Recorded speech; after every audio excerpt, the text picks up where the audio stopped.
Dando continuidade na sequência, nos assuntos que foram abordados anteriormente, que foram discutidos sobre a classificação das variáveis, as escalas, não é? E aí a gente começa a partir agora para uma questão da instrumentação, que pode ser a utilização de praticamente todos os projetos de pesquisa que vão ser abordados, vão ser executados, não é?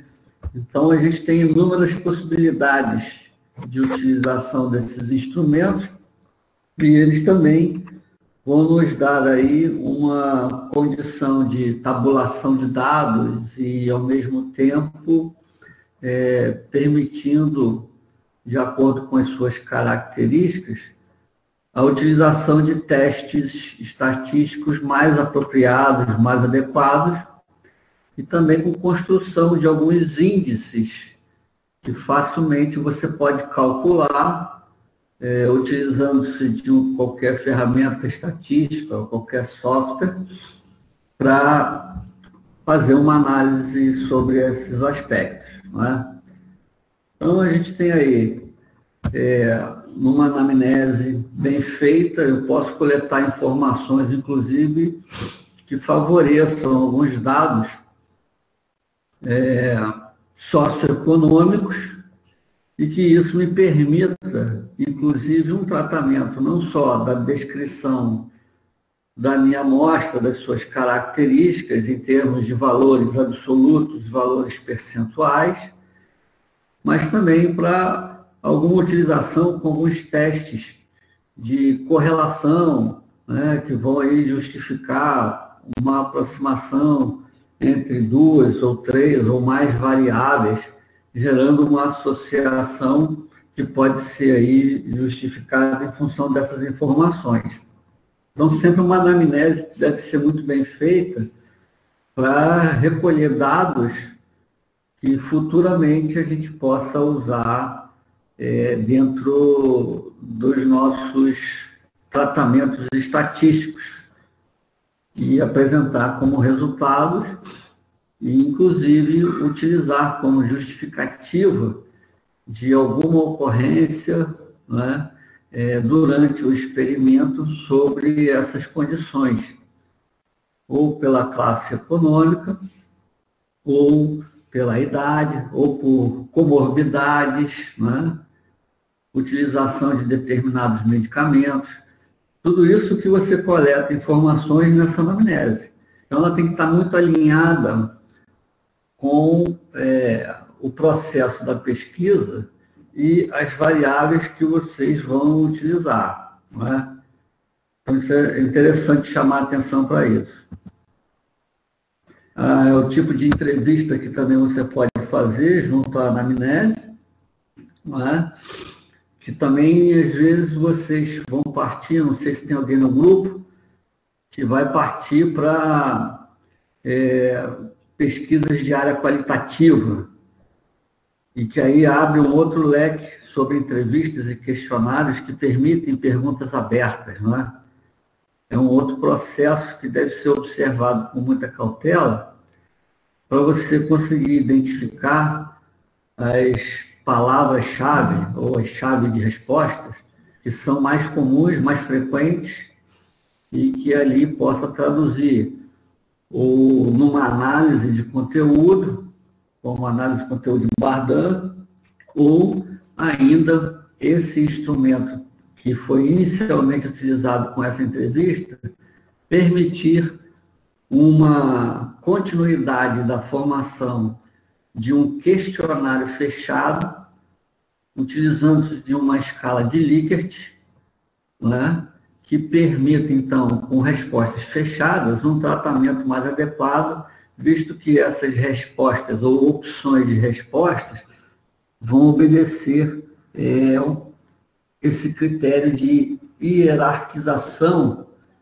do melhor para o pior ou do pior para o melhor. E isso já te dá uma condição muito legal de fazer um tratamento estatístico em cima dessas possibilidades, não é? Então, é interessante que isso seja também observado. E esse questionário, como ele vai atingir essa possibilidade de formação com esse tipo de escala, é importante, antes de utilizar, fazer, que já permite uma outra produção científica, a validação desse instrumento, não é?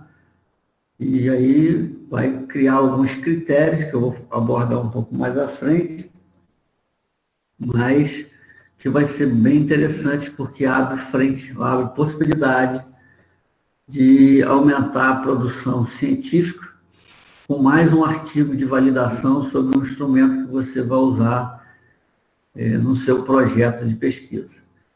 Sobretudo quando a gente fala em doutorado, porque você tem um prazo de tempo maior dentro da tua jornada acadêmica, né? Em média 4 anos, então você tem essa possibilidade.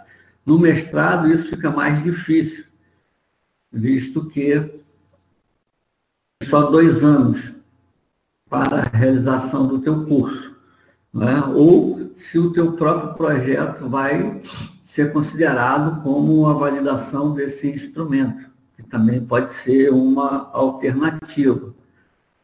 Embora no Brasil isso não seja muito comum, mas quando você vai em outros estricto senso de universidades europeias, por exemplo, você às vezes encontra validações de instrumentos como teses de doutoramento, né?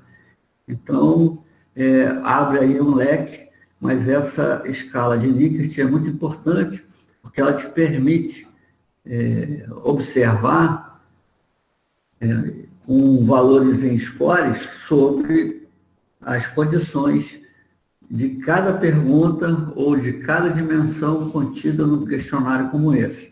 Então, é comum já questionários assim, não sei se vocês conhecem, mas já tem o questionário de qualidade de vida da Organização Mundial de Saúde, o RUCOL 100, o RUCOL Brief, o RUCOL Old, né? Então, todos eles apresentam esse raciocínio lógico de respostas e que precisam ser observados, mas que permitem a identificação por questões que estão ligadas a determinada dimensão, como saúde, como efeito psicológico, relações sociais, meio ambiente, né, intimidade, e aí vai afora, dependendo do tipo de questionário, tá? Esse questionário RUCOL 100, ele é muito grande, então ele pode gerar um risco de viés, porque como o nome já está dizendo, são 100 questões. E o participante, quando começa a responder, chega no meio do caminho, né, já quer se ver livre desse questionário e acaba respondendo de qualquer jeito, assinalando qualquer resposta, ou às vezes deixa até algumas em branco. Então, os questionários que sejam mais concisos são os mais adequados, em função do tempo que o indivíduo vai levar para responder esse questionário e aí apresentar maior consistência em suas respostas, porque o sujeito está respondendo ali e lendo questão por questão efetivamente. Tá? Rodrigo? Oi. Se você quiser que eu coloque como exemplo, eu estou aqui no gatilho com uma folha de anamnese e o RUCOL, o questionário de qualidade de vida, o questionário de resiliência, questionário de estresse, tem vários questionários, todos, a maioria em escala de Likert. Eu mostro em algum momento aqui para alguém que não tem experiência com eles estão aqui à mão, se você quiser. Coloca um para mim aí, Edivaldo, por gentileza. Vou colocar aqui um.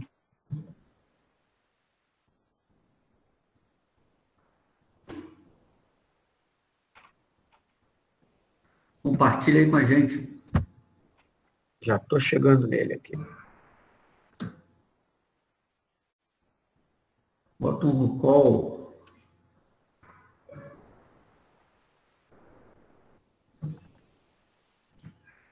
Estão vendo aí, não? Ainda não.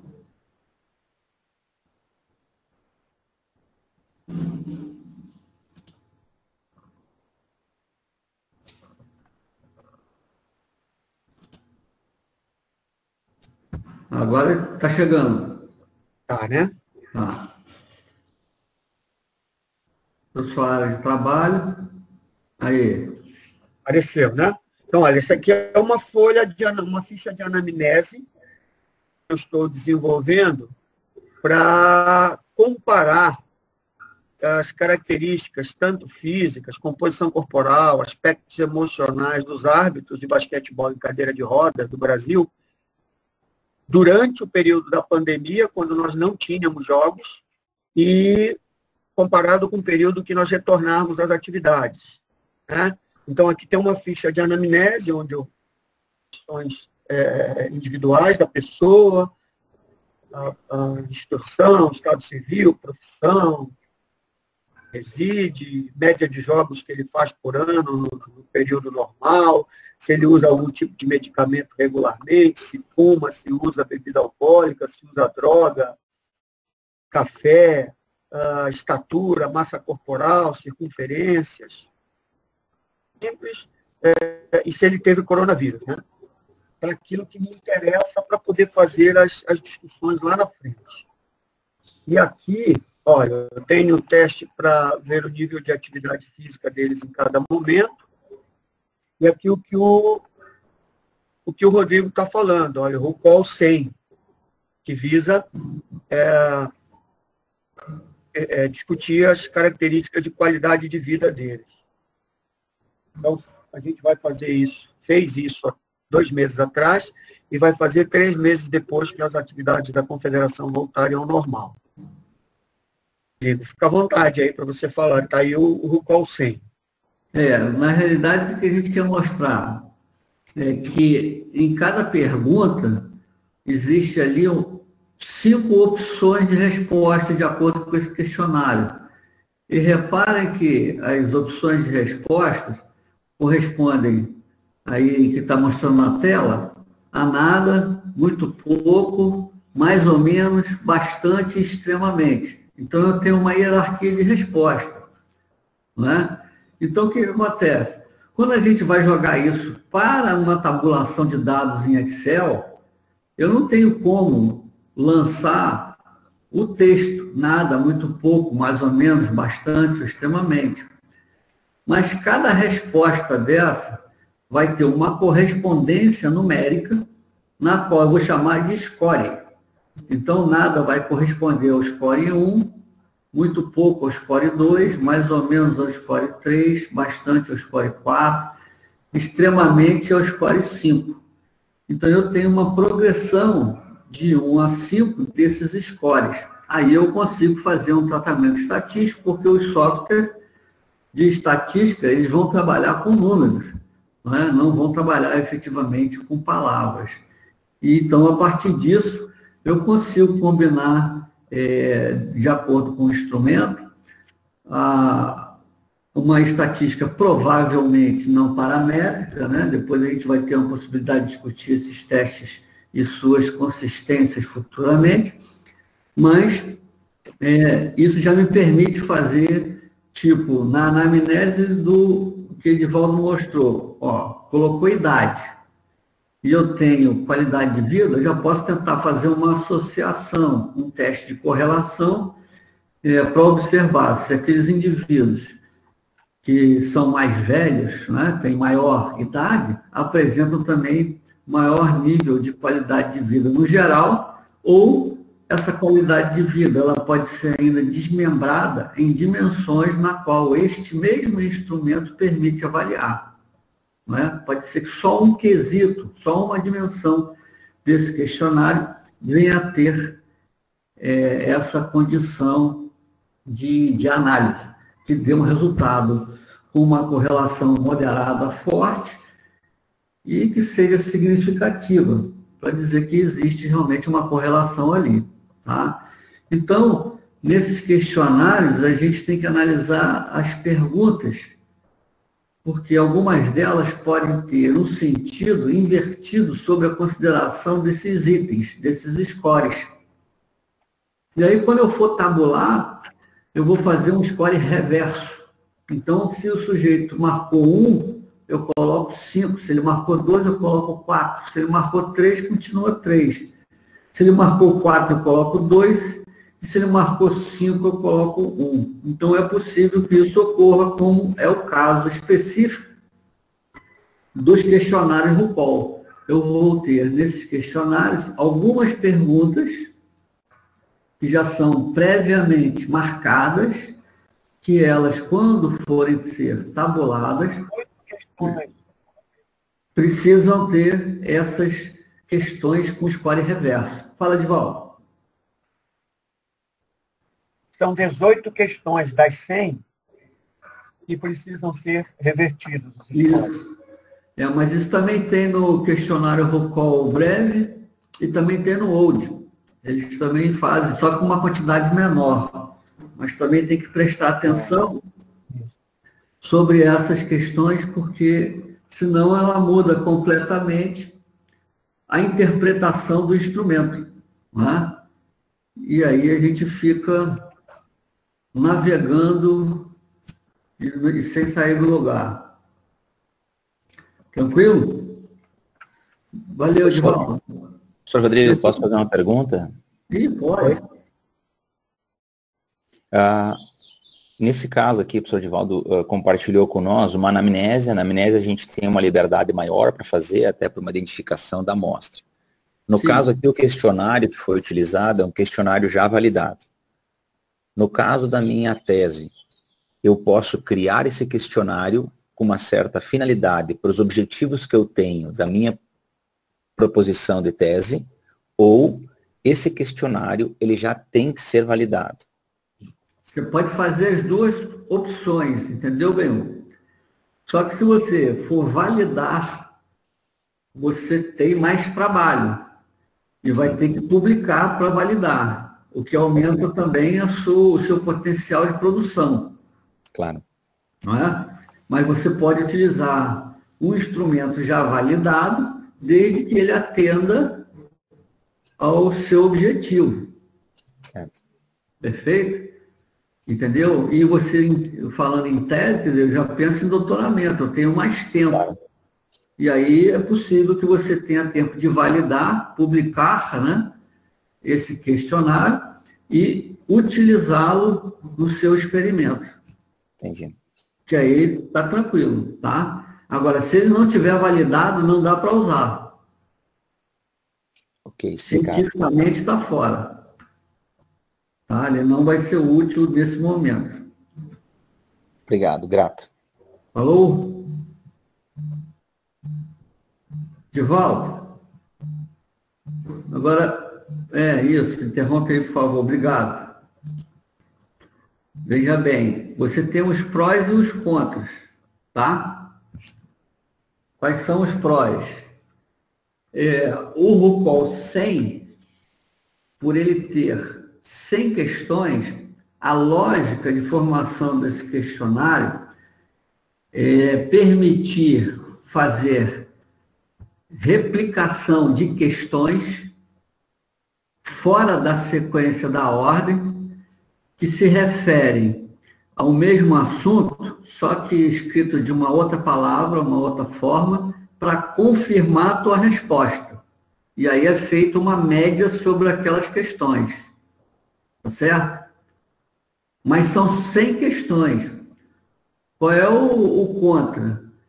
O sujeito, o participante, o respondente, ele tem que ter uma paciência muito grande para responder essas 100 questões, porque vai tomar muito tempo. Ele vai levar aí 30, 45 minutos para responder essas 100 questões. Ele vai ter que ler integralmente. E ele vai começar a perceber, poxa, eu já fui perguntado sobre essa questão aqui, está perguntando de novo? Esse é o processo da lógica, que é muito bem aplicado, né? E validado aí, para você ter uma ideia, todos esses questionários, em no mínimo 17 países no mundo, tá? Que utilizam o RuPaul. Quando você trabalha com o RuPaul, o breve, o brief, ele tem 26 questões. Olha só, reduziu o tempo. Provavelmente a consistência das respostas vão apresentar uma possibilidade menor de viés. Mas essas questões todas desse questionário, em 26, né, perguntas, não vão ter esse processo confirmatório do RUCOL 100, que vai fazer replicação e confirmação das suas respostas. Entendeu? Rodrigo, Oi? são 36 no brief. Não, 26. Não.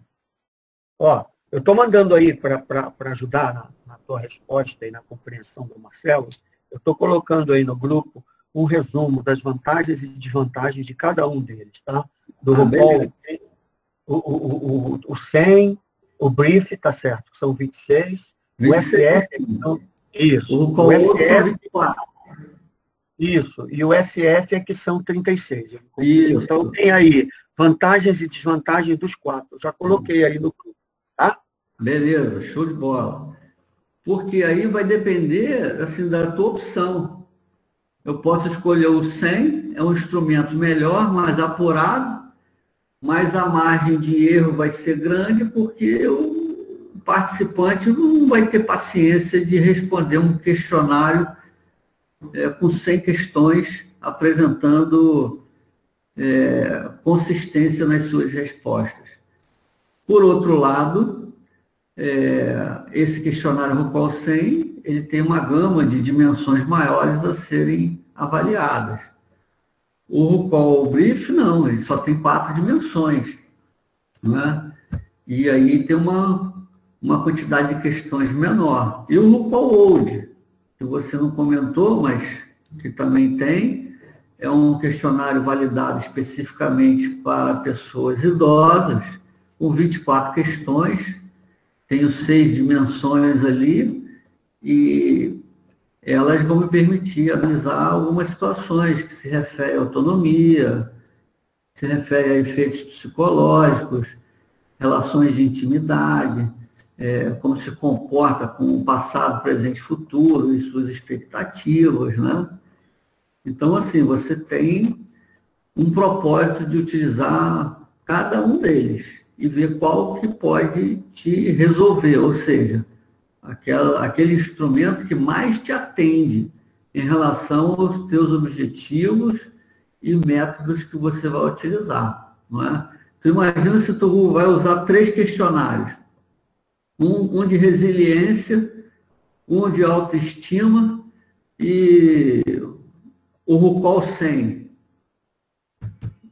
E aí, como é que você se pensa ou você se imagina respondendo a esses questionários uma pessoa que imediatamente, vamos dizer assim, não é pesquisadora, mas vai participar da sua pesquisa num grupo de intervenção, não é? A gente tem que pensar assim também, que a gente analisa isso aí com a viabilidade de execução do estudo. Se isso é viável ou não, para me produzir um efeito positivo e não um efeito negativo. Ficou legal aí, Marcelo? Professor, Oi. Isabela falando. Eu tenho uma dúvida. Minha internet estava caindo, certo? Esse questionário do RUCOL, eu sei que ele é validado. Aí o colega colocou aí no WhatsApp que tem vários tipos. São já subtipos do RUCOL, é isso? Não, são outros questionários da Organização Mundial de Saúde, já validados também, e que têm um propósito específico. O RUCOL Old, ele foi validado só para pessoas idosas. Certo. Pronto, mas todos esses são validados, né? Todos eles, todos eles. E outra pergunta seria assim, por exemplo, o RUCOL tem 100 questões. Eu poderia adaptá-lo? Aí você vai ter que fazer uma outra validação da adaptação dele. Ah, entendi. A adaptação também tem que ter a validação, né? Sim, se o propósito for esse, né? Usá-lo como uma base. Entendi. Eram essas questões. Obrigada. O instrumento ele é para ser aplicado como um todo, ele foi validado como um todo. Eu tenho a planilha de Excel pronta, que eu montei, porque a sintaxe deles vem toda em SPSS. E nem sempre todo mundo tem o SPSS. Então, o que eu fiz? Eu peguei e montei a sintaxe dele todinha em Excel. Que Excel todo mundo tem no pacote Office, né? Então, eu entendi. Deixa eu só abrir ele aqui para dar uma palhinha para você. Está na mão aqui já. Sim. Não, tranquilo. Estão vendo aí na tela a palhinha de Excel? Então, aqui, ó, tá vendo essas questões marcadas em amarelo? Essas questões, na hora de tabular os dados, eu tenho que tabular com scores invertidos. E aqui eu vou fazendo a numeração das respostas que correspondem, né, aos scores que o respondente marcou. Conforme eu vou colocando aqui os valores das respostas, olha o que sai na minha frente aqui. Em valores percentuais. Deixa eu aumentar aqui, ó. E em valores de scores. Que nesse questionário, toda a linha do RuPaul, os scores variam de 4 a 20. Então, eu tenho aqui as facetas e tenho a qualidade de vida geral. Repara aqui, ó, vocês estão vendo no canto da tela, na questão 24. Se eu trocar o número aqui de resposta, vamos dizer que ele marcou a opção que corresponde ao score 1. Olha o que vai acontecer. Na faceta 6, já modificou o resultado. Percebeu, Marcelo? Era isso aí que você está querendo, né?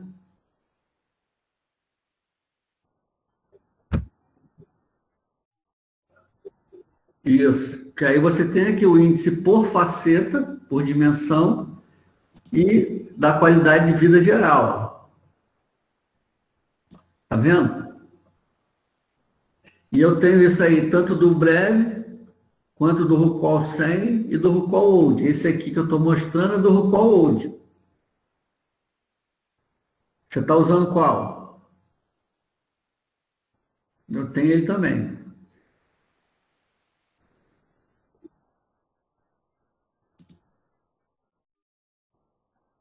Show de bola.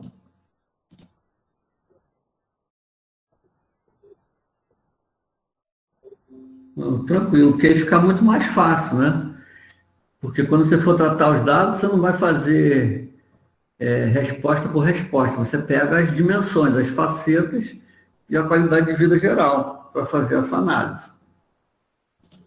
Tranquilo? Depois eu boto lá no grupo lá as planilhas, vou botar as 3 planilhas. Que aí fica cada um. Obrigada, professor, também ia pedir isso. Porque se tu for usar o breve, está lá. Se for usar o 100, está lá. Se for usar o old, está lá também. Aí usa o que você preferir.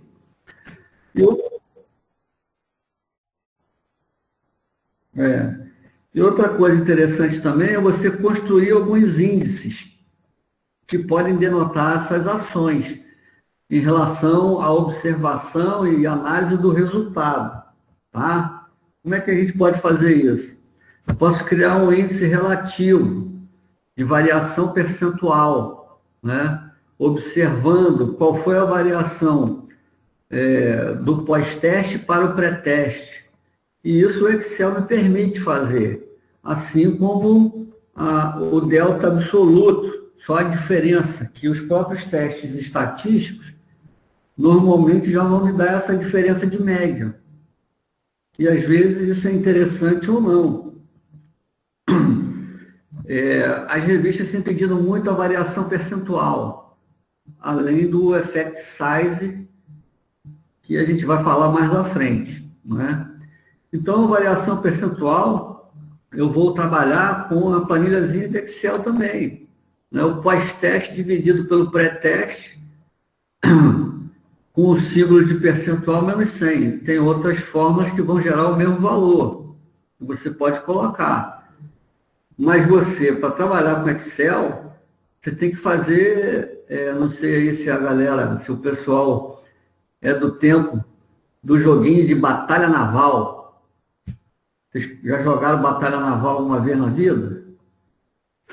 A Ben-Hur já, né? Já está rindo, né? Por quê? Quando tem lá o pós-teste ou pré-teste, cara, ele está ali correspondendo a uma linha do Excel e a uma coluna.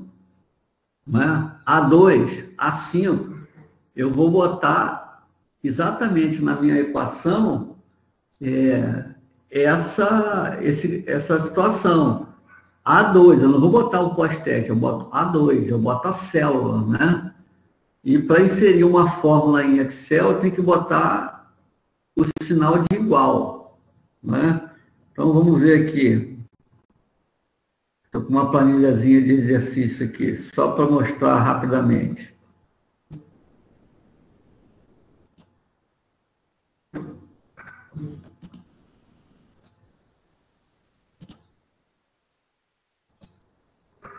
Tá aí, ó. Estão vendo aí?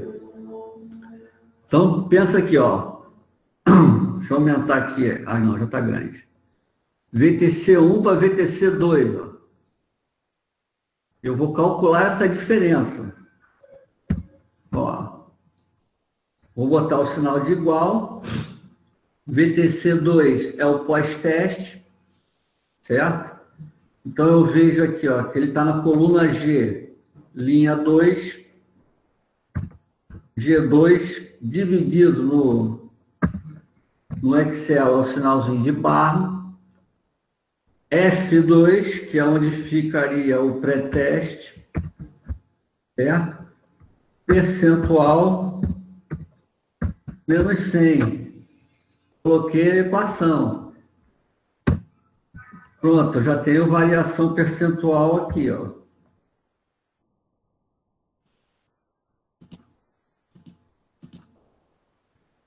A variação percentual foi negativa porque houve redução do pré-teste para o pós-teste, tá? Então, ó, depois é muito simples. Como é que eu calculo os outros? Só arrastar. E eu posso continuar arrastando até onde eu queira. Onde seja interessante. E depois fazer uma média em relação a esse grupo inteiro de testes que foram realizados. Né? Então, isso é bem simples para você mostrar qual foi a efetividade ou a alteração de uma determinada variável dependente, né? Em relação à manipulação ou à influência de uma variável independente que você vai ter que apresentar como resultado. Então, além de você mostrar o pré-teste e o pós-teste e o respectivo desvio padrão, eu mostro também qual foi a variação e se essa variação foi significativa ou não, não é? Então, isso aí é bem interessante, porque cria um mecanismo de análise e interpretação dos resultados que foram efetivamente que ocorreram, né, durante a tua pesquisa. Tranquilo aí? Ficaram com dúvidas? Acompanharam o raciocínio? Rodrigo? Oi. Uma colocação a respeito de uma fala anterior sua. Quando a gente utiliza instrumentos assim muito pesados, né, que demandam muito tempo para os participantes responderem, o risco de perda amostral, que a gente conversou numa aula anterior, ele acaba aumentando muito. Eu vou citar um exemplo que é fato, que aconteceu nessa pesquisa que eu estou desenvolvendo com os árbitros. A ideia inicial era de nós avaliarmos 38 árbitros. Eu recebi os termos de consentimento livre esclarecido deles, e quando eu enviei os formulários, que nesse período da pandemia eu tive que enviar por e-mail, e alguns viram, tomaram um susto, né? E desses 38, eu só recebi 30 de volta. Os outros 8, estou sem tempo, estou doente, Os dois lá foram sinceros, não vou, isso é muito grande, não tenho paciência para responder isso. Então, é só para ilustrar aquilo que você falou ainda agora, de um dos problemas grandes que a gente tem como call center. Verdade. E às vezes, né, a gente acaba perdendo o participante lá, um elemento da amostra por causa disso. Então, aí tem esses outros indicadores, o delta absoluto, o índice de razão, o índice de razão também, pós e pré-teste, só uma divisão simples. Aí você vê o nível de análise, vai ser o número 1, em que eu teria o denominador e o numerador iguais, né? E aí, se um é maior, se o outro é menor, vai depender da variável em relação ao interesse, para saber quem aumentou, quem diminuiu. E que você consegue reduzir esses valores e ter mais chance de interpretação. Também ainda existem medidas de ocorrência, prevalência, incidência, risco relativo, odds rate, que podem ser trabalhados. Muitas vezes essas medidas de ocorrência são mais utilizadas em estudos epidemiológicos, né? Às vezes não atende tanto às áreas de procedimentos de intervenção. É uma outra característica. E outro ponto também muito relacionado a essa coleta de dados sobre esses instrumentos são as análises que interferem exatamente sobre as respostas, não é? Até mesmo dos dados coletados como medidas antropométricas, medidas sanguíneas, testes físicos, que são medidas quantitativas. Eu preciso saber analisar, antes de realizar realmente essa coleta, quem são os avaliadores, ou se vai ser um único avaliador, que é um outro mecanismo de viés muito grande em relação às suas informações obtidas na tua pesquisa, não é? Então, precisa aí observar os critérios de autenticidade científica que me denotem uma possibilidade de análise dos erros intra- e interavaliadores. Uma margem aceitável desse erro é de 5%, mas não é o ideal. Um avaliador realmente preparado para determinado tipo de coleta de dados, que é muito sensível, como exemplo, medidas de dobras cutâneas para analisar percentual de gordura, o ideal é que o avaliador tenha uma margem de erro no máximo de 3,5%, não é? Em função da sensibilidade do instrumento de um adipômetro e da coleta de dados em sequência sobre isso. Ainda tem testes que podem ser feitos para analisar essa consistência intra- e interavaliador, que estão aí no coeficiente de correlação intraclasse, é o ICC, o SPSS calcula isso tranquilamente. O coeficiente de correlação, quando eu tenho análise de dois testes, um chamado de padrão ouro, e o outro que você possa estar querendo criar, montar uma equação de regressão, um teste de VO2, ou qualquer outro teste de variáveis quantitativas. Então, eu preciso usar um coeficiente de correlação. E o coeficiente de alfa de Cronbach, que é muito utilizado para validação de instrumentos, de questionário. Aí já dando um gancho para você aí, Benhor, viu? Tem que analisar, se você fazer validação de questionário, você vai trabalhar com coeficiente de alfa de Cronbach, que vai permitir interpretar a consistência dos avaliadores e também dos respondentes, tá? Se o instrumento ficou adequado.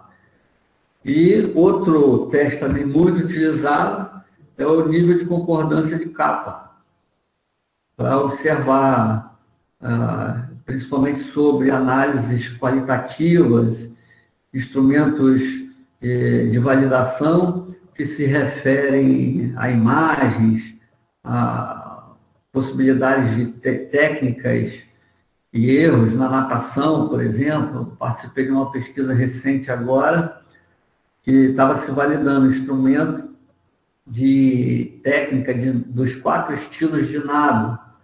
Então, nós trabalhamos com o nível de concordância capa, porque o avaliador testado, ele tinha que analisar 15 atletas nos 4 estilos, e em cada estilo eu tinha um instrumento para conferir o processo de execução em relação à braçada, pernada, posição de corpo, respiração, né? E ele tinha ali os indicadores com as figuras para fazer essa observação. Então, alguns testes são mais aplicados o CAPA, e não o coeficiente de correlação intraclasse, né? Então, isso pode variar bastante.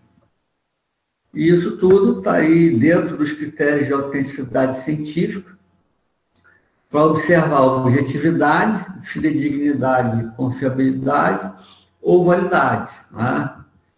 Então, na objetividade, eu vou observar se o teste vai apresentar consistência, né, de suas respostas, de sua aplicação de acordo com uma determinada padronização em diferentes avaliadores.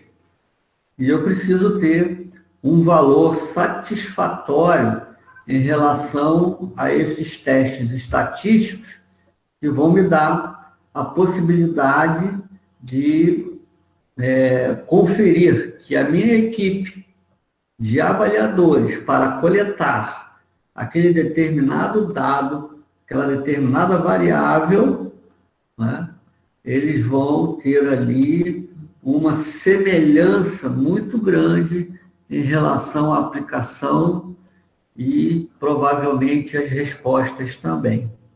Então, isso é um fato muito interessante que eu chamo a atenção, porque se você tem uma coleta de dados a ser feita num projeto de pesquisa e que você vai trabalhar com 3, 4 pessoas coletando dados, aplicando os testes, a gente precisa ter um cuidado, sobretudo, de como esse teste vai ser aplicado.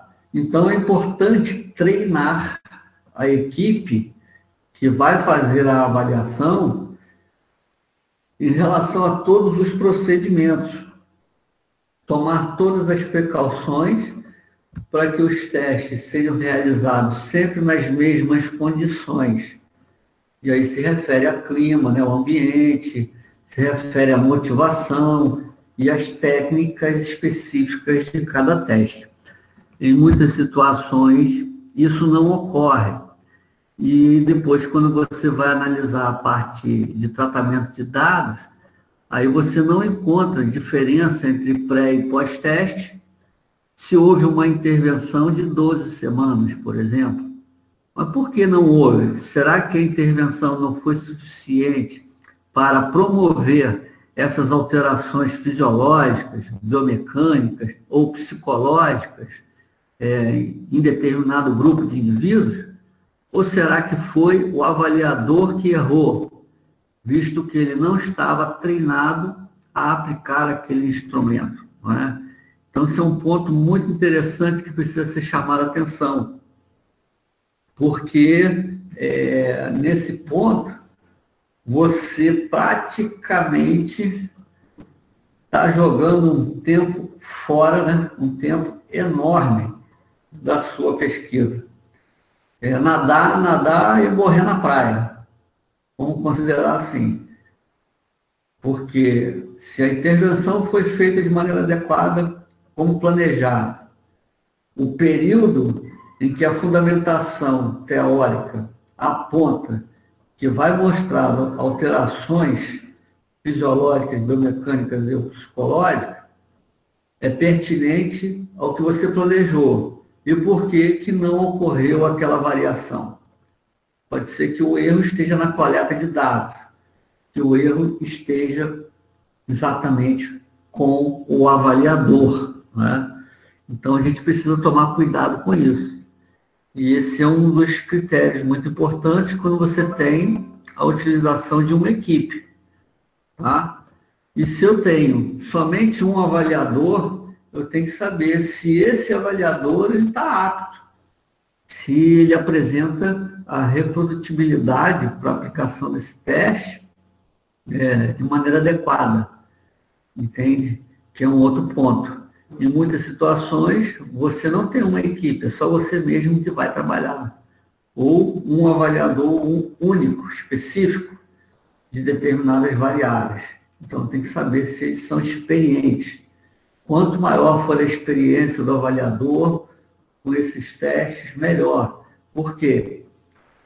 Menor vai ser a margem de erro a ser encontrada durante as coletas de dados, né? E lembrando que para esse processo ser analisado, ser estudado, eu preciso replicar as condições, tá? Mesmo os sujeitos, mesmo as condições. E eu tenho que ter ali a observação de respostas semelhantes, certo? Então, isso aí já é o primeiro cuidado sobre as técnicas de pesquisa. Porque quando a gente tabula os dados e coloca no computador, o computador não vai saber quem foi que coletou o dado. Ele vai analisar cruamente aquele valor ali tabulado. E isso pode ser justificado, ter ou não ter encontrado uma diferença significativa, se o avaliador não é treinado, não é? E ele precisa observar se o teste que ele está sendo aplicado ali, realmente ele tem essa validade, ele mede aquilo que se propõe a medir na menor margem de erro possível, não é? E para isso eu preciso estabelecer uma padronização, se eu estiver validando o meu teste, ou se eu já utilizar um teste validado. Eu tenho que seguir aquela padronização para evitar esse tipo de erro, esse tipo de equívoco, ok? E aí um resumozinho de aplicação desses testes, né? Observar esses critérios de autenticidade científica, verificar a validade, a confiabilidade e objetividade, certo? Observar os indicadores em relação ao apontamento se os avaliadores estão aptos ou não, quais são os testes estatísticos, e lembrar que determinados testes, eles precisam de um procedimento que a gente chama procedimento de aprendizagem, né? Ou seja, familiarização. Então, vamos lá. Se eu vou fazer um teste de autonomia funcional, o protocolo GDLAN, eu tenho lá 5 testes que estão relacionados à participação das pessoas nas suas atividades diárias.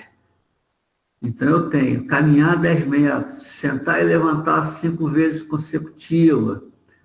Eu tenho levantar a posição deitada, né? Levantar-se da cadeira, locomover-se pela casa, vestir e tirar numa camiseta.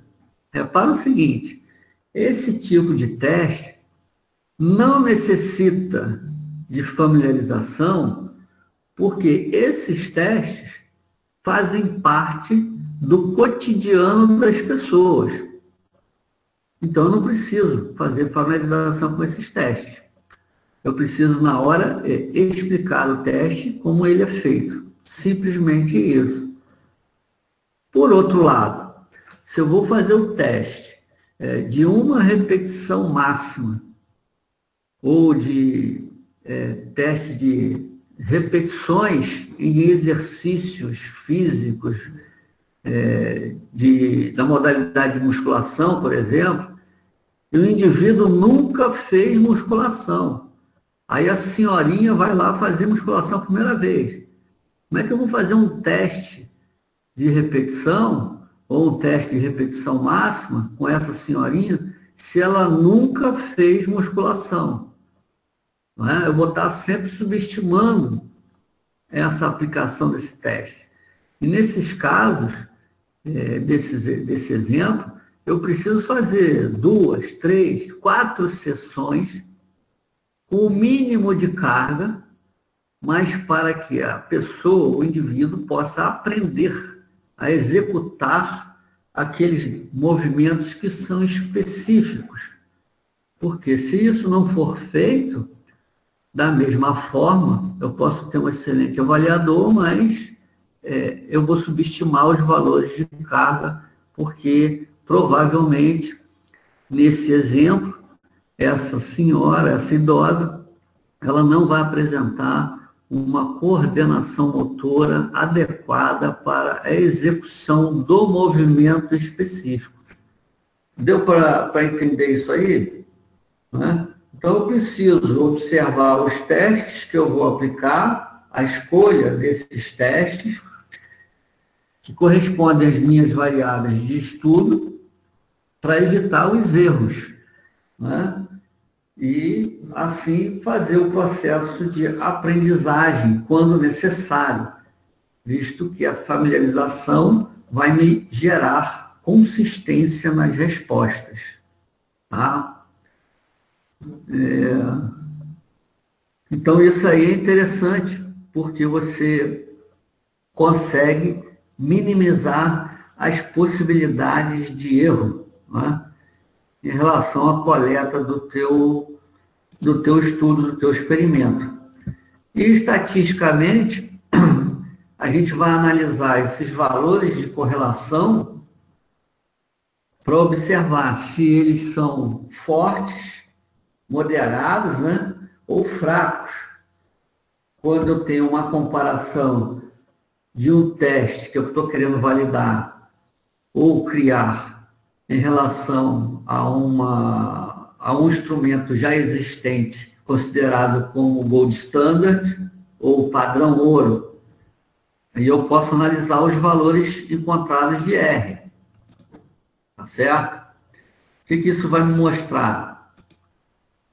Que esses valores de R vão denotar se o teste apresenta uma semelhança em relação ao teste padronizado, aquele teste considerado padrão ouro. Quanto maior for o teste, melhor, né, em relação ao R encontrado. Normalmente, nós vamos estar aqui, ó, de 0,6, 0,7 em diante para essas situações. Vejamos no item a seguir. Olha lá, ó. Nessa tabelinha aqui, eu mostro os valores de correlação que devem ser observados em relação aos avaliadores e ao teste, efetivamente, quanto à sua validade. Então, se eu tenho um teste acima de 0,7, ele é aceitável, mas se esse R apresentar valores maiores, ele vai a muito bom e é excelente. E na análise dos erros intra e interavaliador, eu já tenho que ter um R um pouquinho maior, a partir de 0,8. O ideal é que você tenha lá um ICC de 0,9 em diante, né?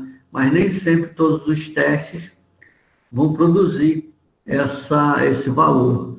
E aí, quando você percebe isso entre os avaliadores, é necessário que eles treinem um pouco mais, partindo do princípio daquele que apresenta o maior valor no erro, na análise de erro intragrupo, intraavaliador, né?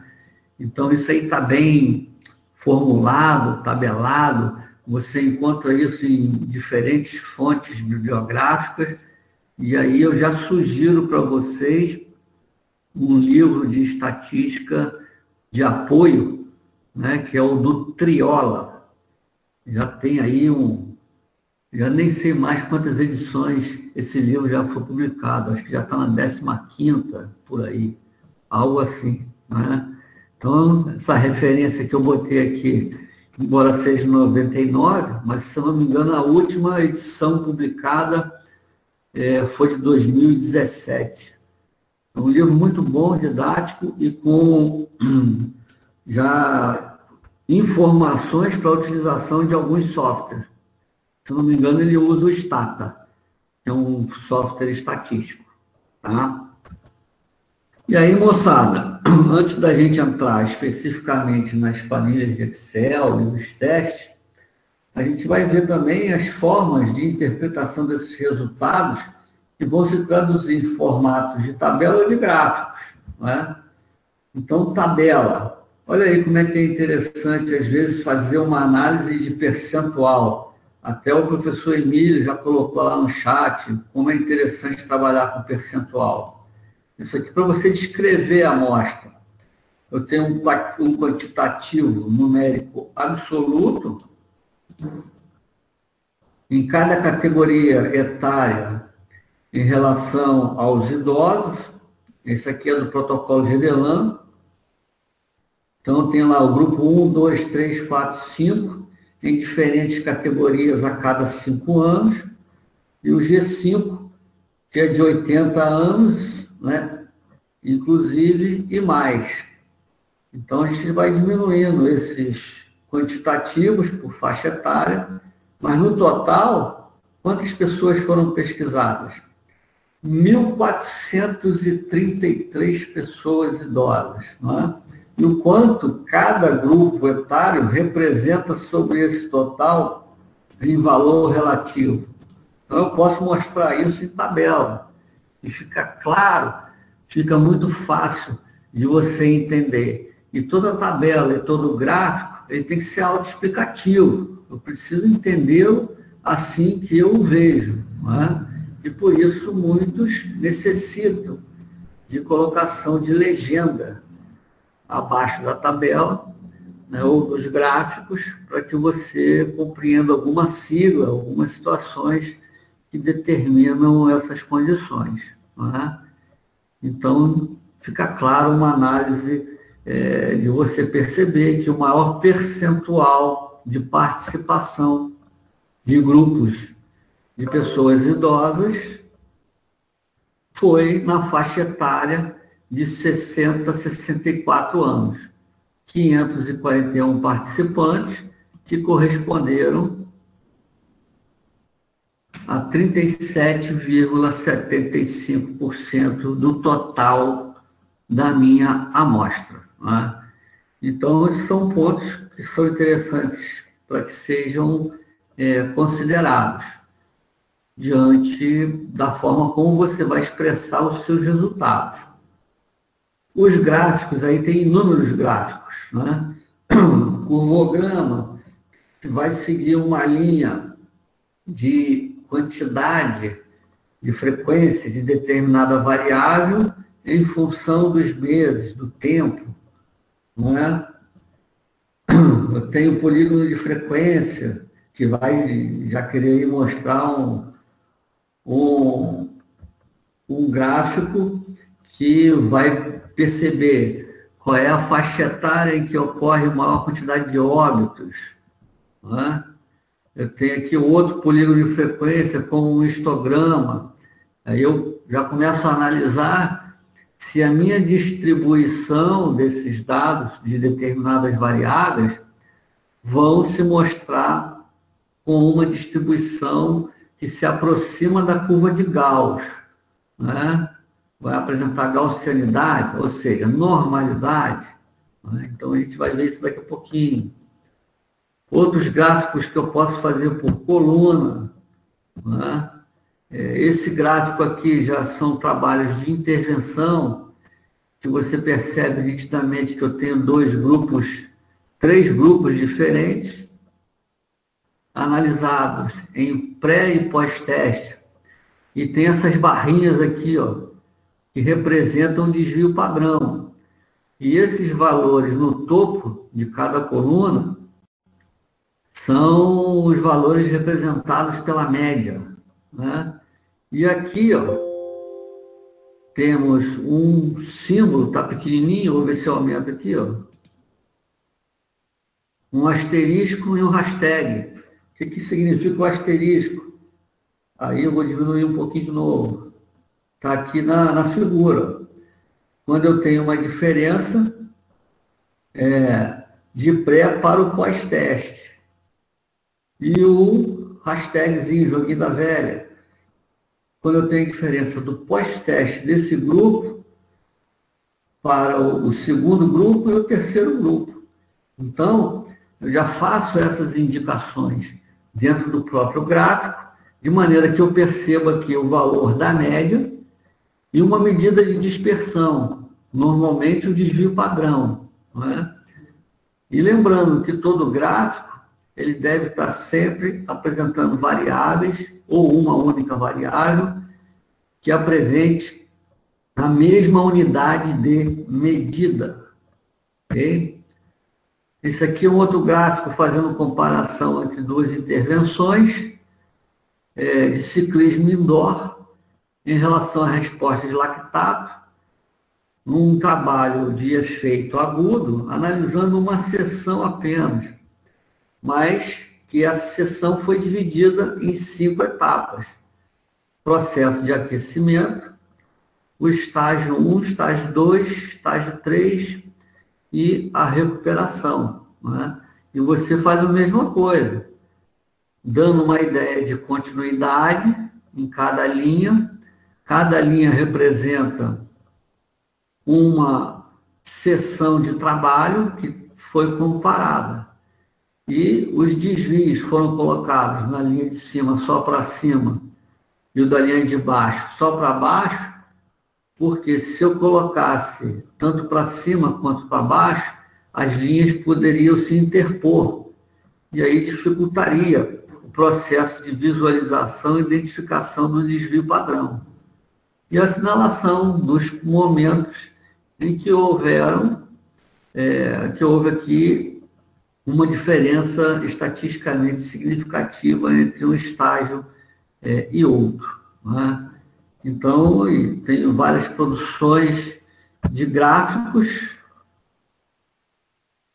outros gráficos de barra, outros de coluna e percentual, né? Tem aqui uma parte e aqui outra, e às vezes o próprio Excel me produz 3 tipos de gráfico que vão aí linkar na fase de percentual e valores absolutos também.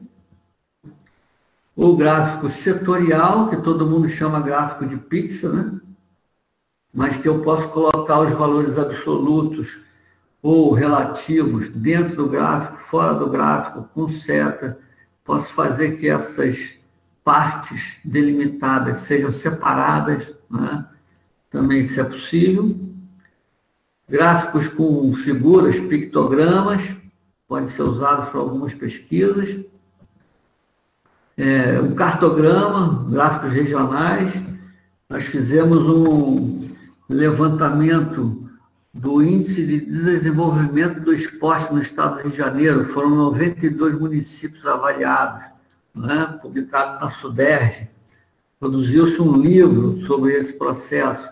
Nós utilizamos muito esses gráficos com cartogramas por regiões dentro do Estado do Rio de Janeiro, para apontar por coloração quais são ou quais foram os municípios que apresentaram maior índice, menor índice, índice moderado em relação ao desenvolvimento do esporte no Rio de Janeiro.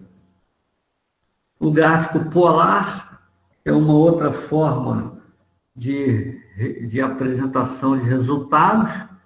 Eu tenho aqui um indicador relacionado aos 12 meses do ano e posso observar quais são os meses que eu tenho, sobre esse caso, a maior precipitação ou evaporação em termos de chuva, né? Focado para os meses que isso mais ocorre. E eu posso colocar aí qualquer variável, ou 2 ou 3, e ele vai me apresentar da mesma forma. Né? Esse aí já coloca especificamente os meses do ano. É um gráfico também bastante utilizado com somatotipia na área da educação física. gráficos de controle por quantitativo, né?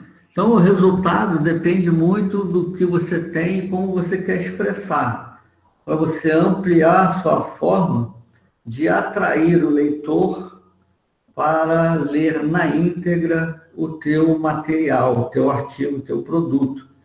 E da mesma forma como esse vai ser apresentado, ele pode também chamar a atenção dos revisores, nos quais vão avaliar o seu artigo quando submetido numa análise de uma revista científica, ou também dos próprios membros que vão participar da banca de mestrado e de doutorado.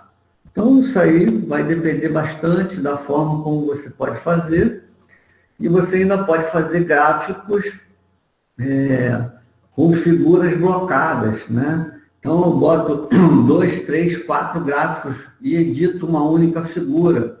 É um macete também muito interessante para você colocar na submissão dos artigos, visto que muitas revistas, em suas próprias normas, elas limitam a quantidade de elementos de tabelas e gráficos que podem ser ali publicados. Eu tenho 4 gráficos para botar, mais 5 tabelas, eu tenho 9 elementos. Aí, normalmente, o editor não vai permitir. Ele vai pedir para você excluir aquelas tabelas menos importantes. Ou você pega todos os seus gráficos e faz uma editoração em PowerPoint mesmo, fica com uma única figura, e você coloca aquilo ali e vai constar somente como um elemento. E aí você consegue fazer esse trabalho direitinho. E aí, moçada, tenta sobre o primeiro processo passo a passo na tabulação de dados, que vai servir para facilitar o tratamento estatístico. Primeira coisa que eu vou pedir a vocês, evitar células mescladas, certo? Você vai tabular os dados em que pacote estatístico? Excel. E depois a tabulação Excel pode ser exportada ou copiada e colada para qualquer outro software. Ele vai ter compatibilidade. O SPSS, o Sigmaplot, o Medcalc, o Stat, qualquer um que você coloque, ele vai te dar essa condição de transportar, copiar e colar, né, esse dado. E aí um ponto importante, se você mescla uma célula de Excel, você já começa a complicar esse processo de copiar e colar, que vai dar erro. Muita gente gosta de fazer isso, não é? Mas não necessariamente você precisa fazer, tá? Então, deixa eu marcar aqui. O que a gente precisa observar nesse primeiro passo a passo? Para tabular os dados, eu preciso, na primeira linha do Excel, colocar os rótulos, né? Aqui, ó, nome, ou indivíduo, participante, as minhas variáveis, tá? Idade, peso, estatura, IMC, os testes que foram feitos, né? Então, o primeiro passo. Segundo, que eu falei, não mesclar a célula, né? Então, tem gente que gosta de colorir a célula, botá-la verde, amarelo, azul, cinza, roxo, rosa. Cara, isso começa a dar uma complicação muito grande, né? E sobre esse processo, o quanto mais simples for feita a tabulação, melhor. Outro ponto sobre a tabulação, eu coloco o número dentro da célula, eu não coloco texto, tá? Então, se eu botei idade, qual é a idade que o indivíduo tem? 67 anos, 61, 64. Eu não vou escrever a palavra anos. Se eu quiser escrever, eu escrevo aqui, ó, no rótulo. Está lá. Já sei que aquilo ali representa a unidade de medida em anos. Peso. Se eu quiser escrever quilograma, tá? Mas eu não vou botar kg dentro das células. Porque na hora que eu for copiar e colar, vai dar erro. E aí não vai. Na hora que eu for tratar os dados, o próprio software, que tem um mecanismo aqui de função, inserir função, que você vai definir qual função você vai usar em relação à parte estatística, ele não vai fazer essa leitura. Tá certo? A estatura. É interessante você já colocar na unidade de metros, ao invés de colocar em centímetros. Por quê? Porque se você quiser calcular o IMC, facilita a utilização da fórmula. Repare o seguinte, aqui em cima, eu já coloquei a fórmula, tá? Já coloquei a fórmula. Já coloquei a fórmula. Qual é a fórmula? Olha lá, aí eu penso lá, como eu falei para vocês. Primeira coisa é colocar o sinal de igual. Correto? Como é que é a fórmula do IMC? Peso do indivíduo dividido pela estatura ao quadrado, na unidade de metros. Se eu já tenho aqui a estatura na unidade de metros, isso me facilita, porque eu não vou ter que transformar para metro. E eu vou jogar igual batalha naval, igual C2. Quem é C2? Ó, é o peso. Coluna C, linha 2. Dividido a barra, entre parênteses, D2. Quem é D2? A estatura. Não é o quadrado? Multiplicado por ele mesmo. Multiplicação no Excel é o asterisco. Então, D2 vezes D2, fecha o parênteses, não é? Para fazer aquela operação primeiro, vai me dar o valor do IMC. Depois que aqui eu coloquei, eu posso arrastar. Então, isso já me favorece bastante, essa tabulação simples, tá? Então, isso aí é muito interessante sobre esse aspecto. Depois que eu tabulo todos os dados, é interessante você conferir, passo a passo, se existe erro ou não de digitação.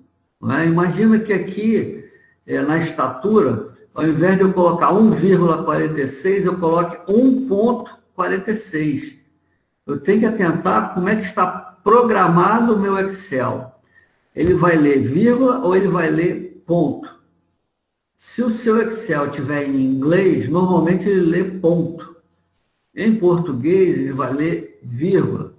Mas, mesmo assim, você consegue fazer uma programação para esse Excel efetivamente trabalhar com essa condição de realização com ponto ou com vírgula. Você que vai definir essa formatação, a configuração que você vai colocar no Excel, tá? Então, esses são pontos importantes. E aí você precisa fazer estatística descritiva. Para você, então, efetivamente conseguir realizar uma análise de que todos esses dados tabulados não apresentam valores discrepantes, tá? E dentro da estatística descritiva vai existir lá valores mínimos e valores máximos. Então, na hora que eu mostro esse cálculo de valor mínimo e valor máximo, por exemplo, mínimo e máximo, eu posso aqui, ó, procurar o mínimo, vai me abrir essa caixa de diálogo. Repara que aqui ele vai denotar B2, 2 pontos, B24, é o intervalo. Mas o meu intervalo não vai até a célula 24, vai até a célula 23. Eu faço a correção e dou o OK. Olha lá. O valor mínimo foi 60. Vamos ver o valor máximo.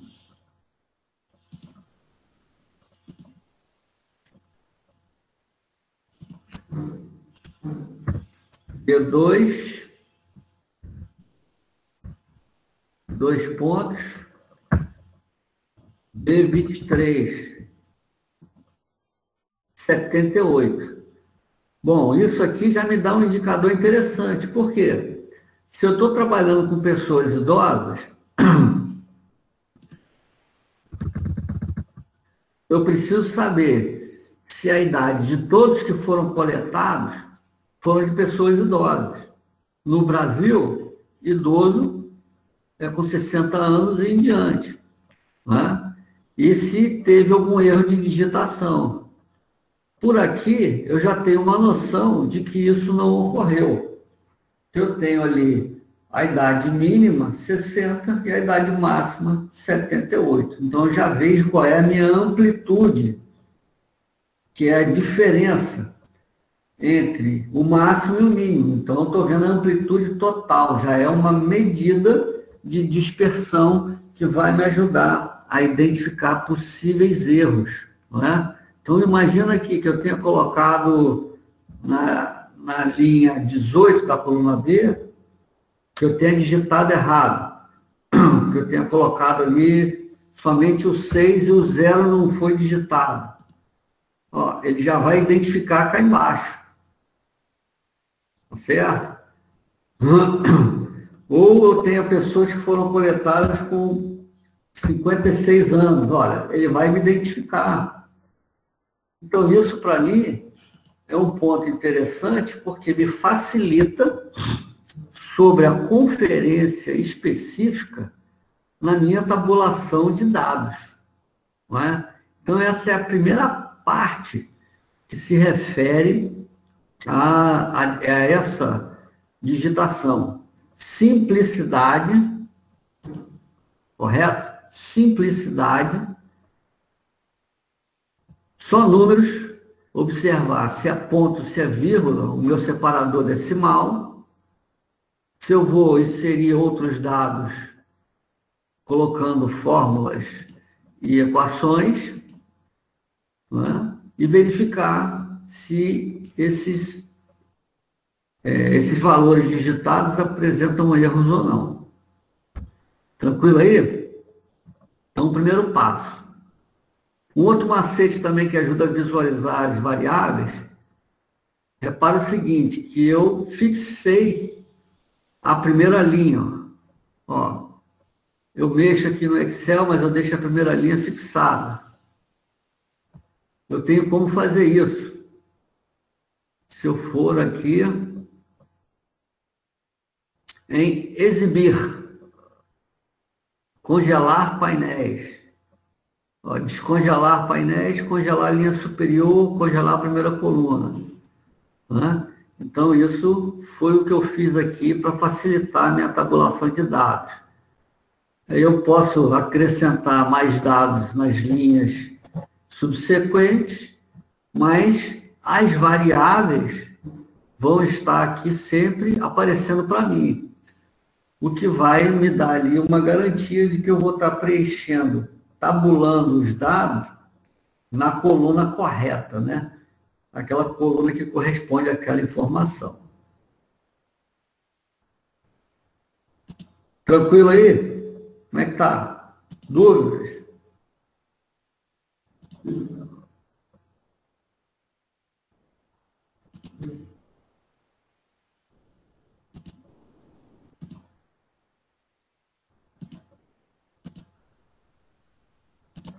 Então, isso aí vai me ajudar bastante.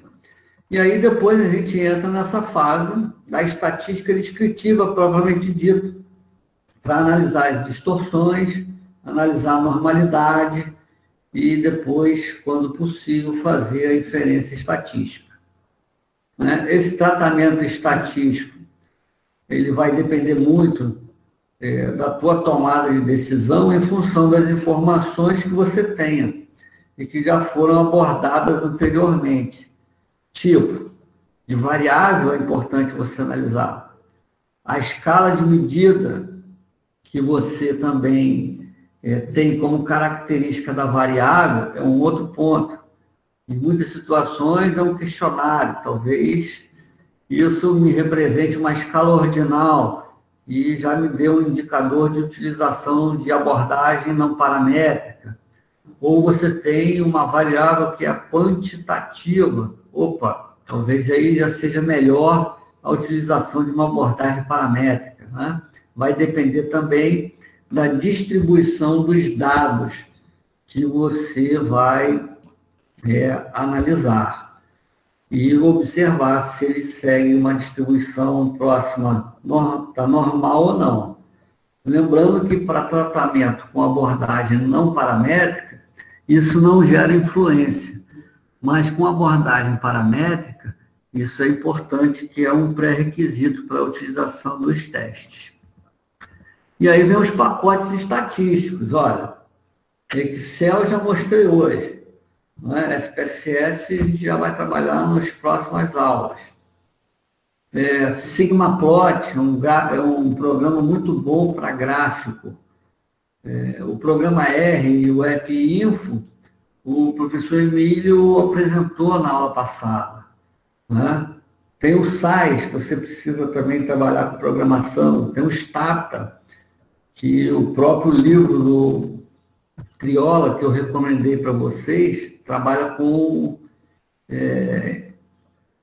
informações sobre a utilização do Stata nos pacotes estatísticos, né? Tem o Estatística, tem muitos outros programas, tem o JASP, tem programas específicos para revisão, para meta-análise, o Heavman.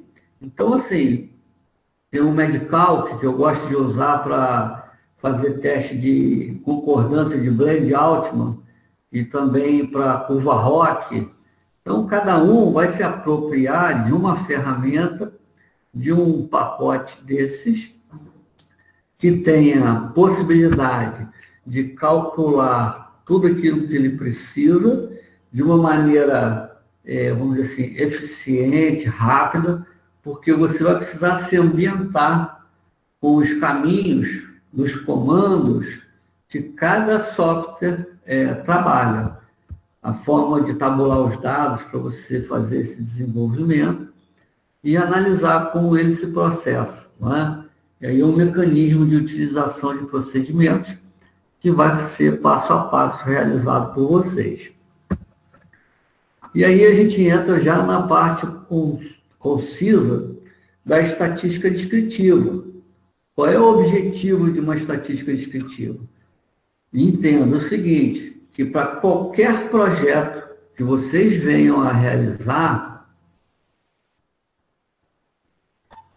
vocês vão precisar fazer aí uma apresentação, testes estatísticos que denotem as características específicas do conjunto de dados que fazem parte, né, que faz parte do seu trabalho, do seu projeto.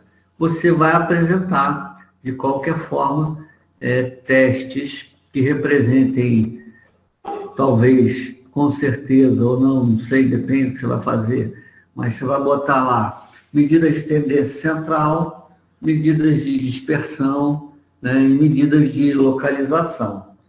Isso depende de cada estudo, tá? Mas isso é importante para você caracterizar o grupo, tanto na forma das aplicações, das anamneses, dos questionários, e também de outras variáveis que são coletadas de forma em que os dados se manifestem de maneira quantitativa, você vai precisar efetivamente utilizar essa caracterização do teu grupo ou dos seus grupos que foram utilizados. E aí, essa caracterização vai se dar pela estatística descritiva, tá? Que eu vou ter aí a representação desses valores. Então, a primeira delas vem a medida de tendência central, que aí eu posso definir qual aquela que deve ser aplicada, aquela que representa ali o conjunto dos meus dados. Normalmente eu trabalho com média, né? A média aritmética, que facilmente você pode fazer essa coleta de dados em relação ao que você queira fazer ou apresentar nas variáveis que você precisa, tá? Então, a média aritmética é uma média simples. Eu vejo lá quantos elementos tem, somo os valores de cada elemento e divido pelo total de elementos, né? É uma coisa simples. Mas presta bem atenção, você vai fazer esse cálculo quando tua amostra tem um N, um tamanho de 10 elementos, é tranquilo, você pode fazer assim. Mas vamos dizer que tua amostra tenha lá 20 elementos, 30, 50, 100, 200, ou como eu mostrei aí naquela tabela, 1433. Né? Manualmente, para você fazer isso, é praticamente impossível. Sem contar que a margem de erro é enorme. Mas o software vai te produzir essa facilidade de realização da média e de uma maneira muito rápida e sem essa margem de erro. Tá? Outra medida de tendência central é a mediana. Sobretudo quando eu tenho dados que vão ser trabalhados não paramétricos ou que a minha dispersão dos meus dados é muito grande e eu tenho aqueles chamados dados discrepantes, que são os outliers. Não é? Então, às vezes, a mediana pode representar melhor essa medida de tendência central. E o valor de cálculo da mediana, ele se dá também de uma forma muito simples. Se a minha quantidade de elementos do meu conjunto de dados for ímpar, eu vou ranquear esses elementos em ordem crescente ou decrescente, e eu vou ter ali o valor do meio como o valor da minha mediana.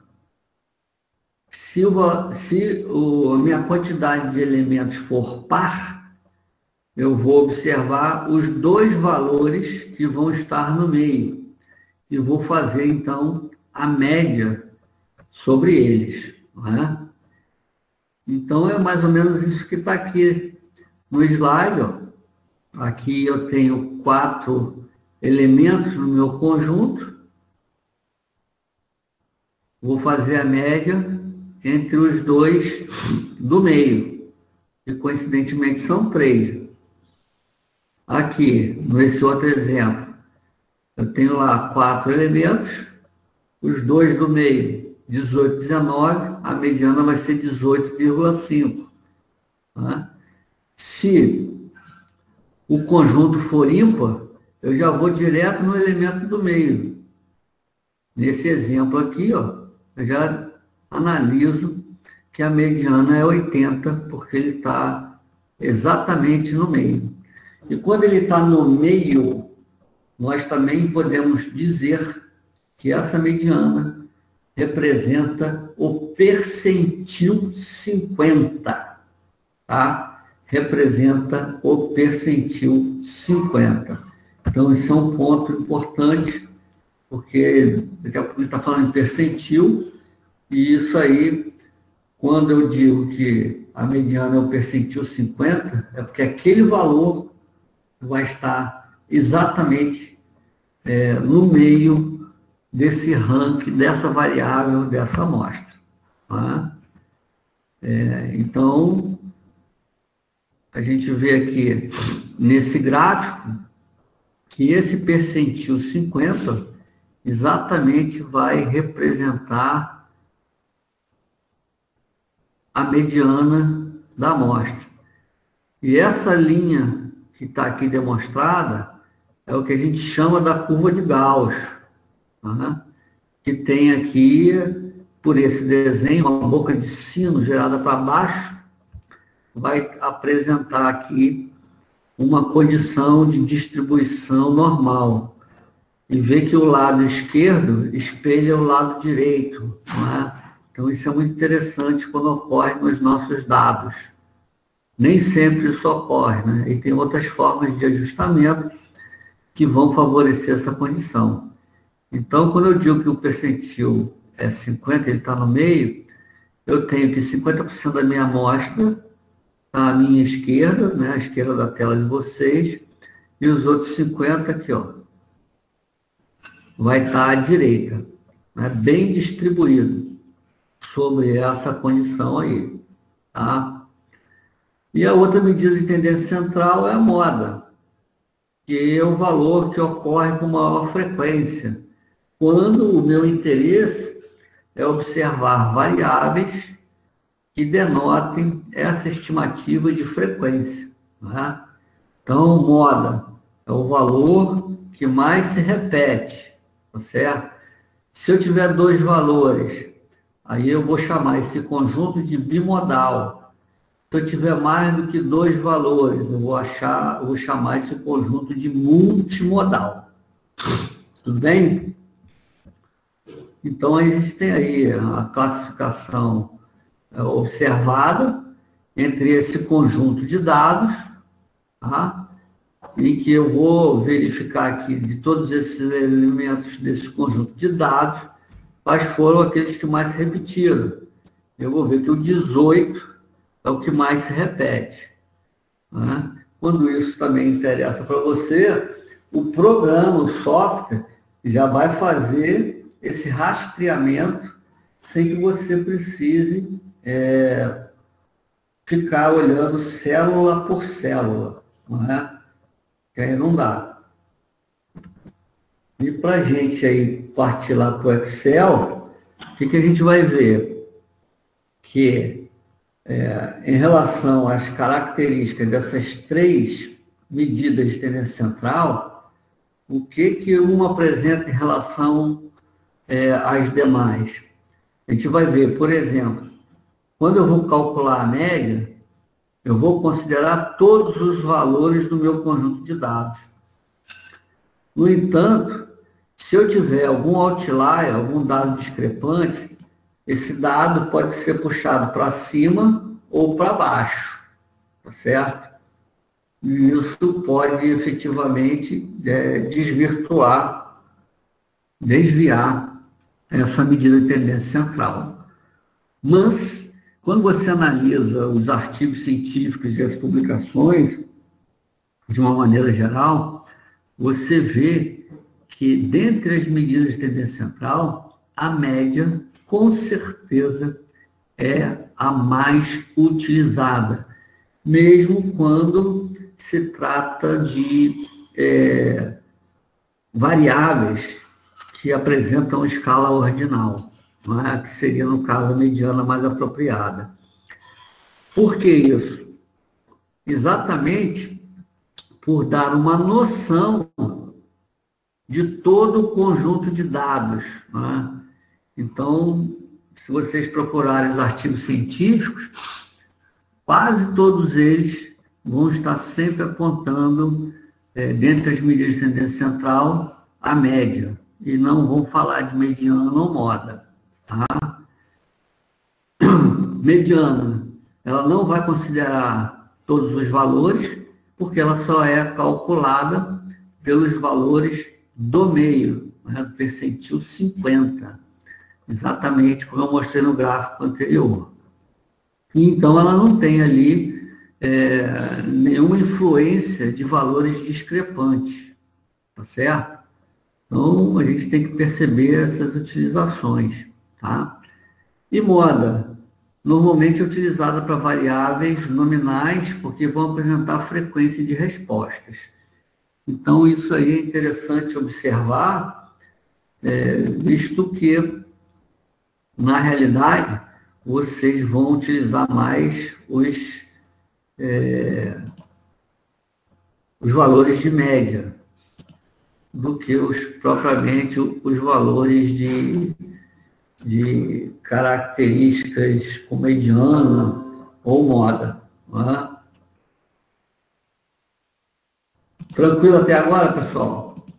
Então, ó, já vou dar aqui o pontapé inicial para vocês fazerem o primeiro dever de casa. Vocês precisam ter uma planilha de Excel com dados, né, em que vocês possam treinar um pouco. Então, eu falei de média. Vou escrever aqui. Média. Mediana. E moda. Certo? Aqui eu tenho uma planilha, como exemplo. E como eu faço para calcular isso? Né? Aqui eu tenho 22 elementos, mas tu imagina com 200, com 500 elementos. Né? Então eu já escrevo as medidas que eu quero obter como testes estatísticos descritivos, e na frente eu tenho que clicar na célula, onde que eu quero que saia a resposta. E observar o intervalo de dados, ó, B2 até B23. Então eu vou na função, inserir função, e vou procurar aqui a média. Ela já aparece aqui para mim, porque eu uso muito. Se você não tem ela aqui aparecendo na primeira caixa de diálogo, você vai vir aqui, em digite uma breve descrição e vai ir, ou você vem aqui na categoria e pode clicar na categoria estatística, que vai aparecer inúmeros testes estatísticos que o Excel tem. Tá certo? Então, vou fazer aqui a demonstração. Cliquei, vou cancelar. Ó, botei aqui na célula onde eu quero que saia a resposta. Clico em média, dou OK. E vou conferir exatamente o intervalo dessas células que vão ser avaliadas para cálculo. B2, 2 pontos, B23. Confere com a minha tabulação, com a minha base de dados? Confere. Ele já, inclusive, me dá o valor aqui, ó. E me dá também o que eu estou calculando, qual é o conceito. Ó, retorna a média aritmética dos argumentos que podem ser números ou nomes, matrizes ou referências, contém números. Então, contém números, vai calcular os números. E aqui estão os elementos, e aqui o valor já. E aqui o resultado final, aproximado. Dei OK. Está lá. 65,14. A minha média em relação a essa variável. Está tranquilo? Agora vem a mediana. No Excel, eu não vou achar a palavra mediana. Eu vou achar a palavra média. Como é que eu vou saber se realmente é esse o teste que eu quero? Eu vou ler aqui, ó. Retorna a mediana, ou o número central de um conjunto de dados. É isso que eu quero? É. Olha lá. Já me aparece o valor, mas eu tenho que conferir o quê? O intervalo. B2, B24. Tá certo? Não, tá errado. Vai chegando a hora da fome e ninguém responde. Tá errado. Por quê? Se eu considerar B24, eu vou considerar o valor da média. Então, eu tenho que corrigir a minha célula para B23. Olha lá. Mediana e média foram muito próximos. Tá? Então, isso já melhorou bastante. E falta agora a frequência. Moda, para ver qual a idade que mais se repete. Eu não vou achar aqui, Ó, não tem aqui nessa minha caixinha de diálogo. Então, eu venho aqui, cadê? Estatística, vou procurar moda. Não tenho moda. Eu tenho modo. Vamos ver se eu tenho um modo único. É somente uma que mais se repete. Coloco o intervalo. D2, D23, e ele já me dá aqui a idade que mais se repete. Então, ó, calculei mediana e moda. Bateu aqui, ó. E a média foi 65, muito próximo, não é? Ah, Rodrigo, como é que eu faço para calcular as outras variáveis? Ó, seleciono as três, venho aqui na caixinha que eu selecionei, no canto inferior direito, vai aparecer essa cruzinha aí preta. Arrastei. Já calculei média, mediana e moda de todas essas variáveis em frações de segundo. Não é? Aí vem uma pergunta. Por que que em algumas células a moda apareceu com esse hashtag N/D?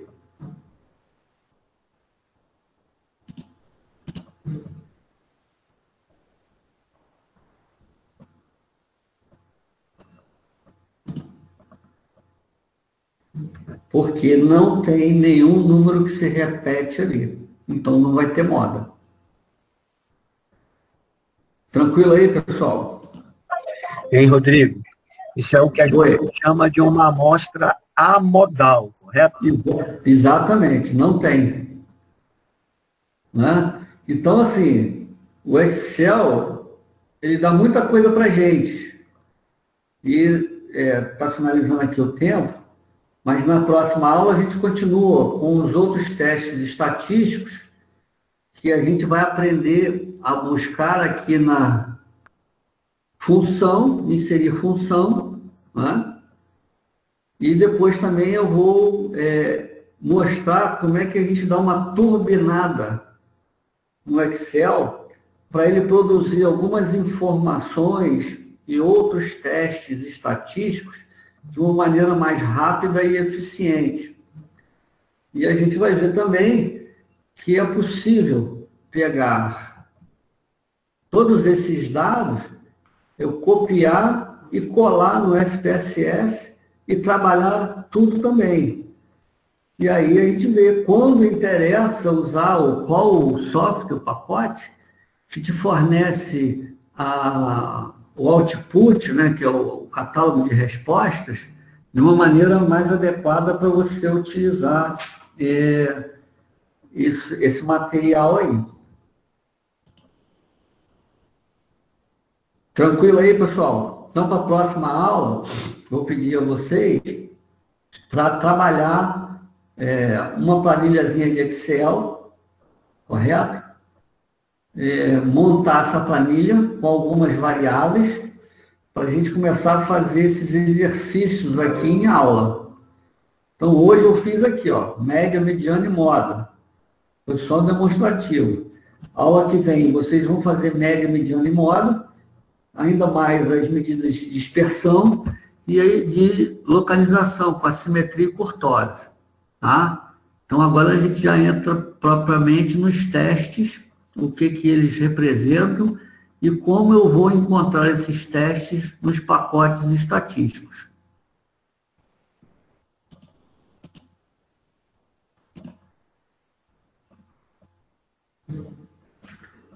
Tranquilo aí? Dúvidas, dívidas, perguntas? Professor, aqui Amanda. Fale. O senhor falou que a mediana, para ser calculada com números pares, e olhar os dois números que tivessem no meio. E Sim. os ímpares? Eu não entendi. Você vai olhar só o número do meio. Sim, mas os ímpares também? Se o teu conjunto de elementos for ímpar, você vai olhar só o elemento do meio quando tiver ranqueado, né? É o percentil 50. Você não precisa fazer cálculo nenhum, Entendi, entendeu? entendi. Tipo ali na idade, se o elemento do meio é 64, ele é o percentil 50. Então ele foi 64, não tem que calcular nada. Agora, se o meu conjunto de dados for par, o que vai acontecer? Eu tenho que pegar os dois do meio. Vamos dizer que seja 64 e 65. Aí eu tenho que fazer a média entre esses dois, vai dar 64,5. Certo, Fechou? fechou. Perguntas mais? Comentários? Eu vou colocar então as planilhas de Excel do Rucol no grupo aqui de estatística, que vocês então possam aí utilizá-los da melhor forma possível. Lembrando que quando eu assinalo lá na coluna, que aquelas respostas ali são os scores invertidos, tá? Scores reversos. E tem que aplicar o questionário na ordem certinha, senão dá zebra também em relação às questões e aquilo que foi publicado lá no grupo da URGS, do Marcelo Pilfleck, em relação à tabulação e à formatação dos PDF que tem lá. Aí eu vou botar aqui o material para vocês. Divaldo, quer falar alguma coisa? Quer fazer algum comentário? Não, Rodrigo, só que eu havia esquecido de colocar aí no grupo também o PDF da minha aula. Então, eu acabei de colocar aí para o pessoal que eu estava devendo, tá? Ah, show, show. Só Eu isso aí. vou fazer isso também, vou colocar aqui que dá para acompanhar. Perfeito. Acabando aqui, eu já faço isso. Oi, Marcelo.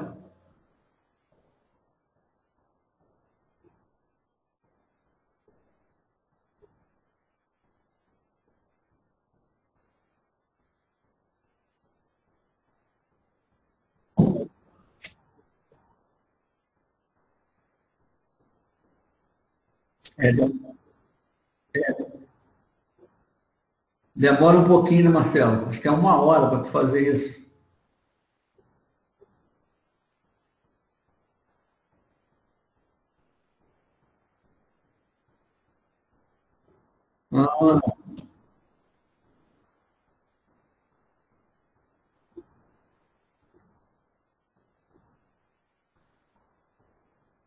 Ah, tranquilo. Mas eu vou estar aí colocando esse material para vocês aí agora. Tá bom?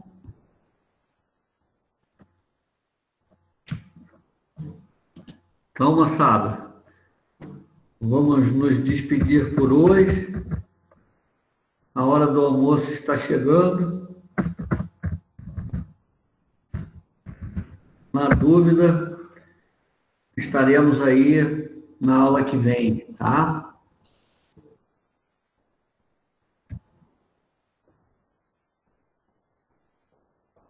Ah, tá, eu vou olhar aqui. Pode deixar. Falou.